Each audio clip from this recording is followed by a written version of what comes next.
Hello and welcome friends. If you have already tried and failed to add any kind of custom fonts on Pixellab, then this video is just for you. So without any further delay, let's get started. Now let's hop into the mobile. Step number 1.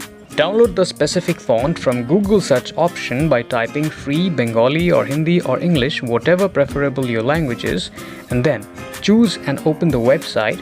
For example, here I'm downloading an English font. This time I'm going to re-download it to show how it works. Now as you have downloaded the file, simply close your browser and go to the File Manager option. Now here you just need to find out the file and unzip it to use. For extraction of the zip file, simply choose the specific file and select Extract Files to.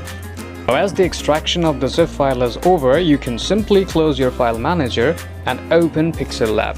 Now in Pixellab, select that A option down here and choose Font.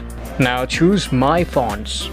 Now select that T+ option right there and locate your unzipped file. Remember to select the Unicode files only by checking at the left side. Now select the Select option right there.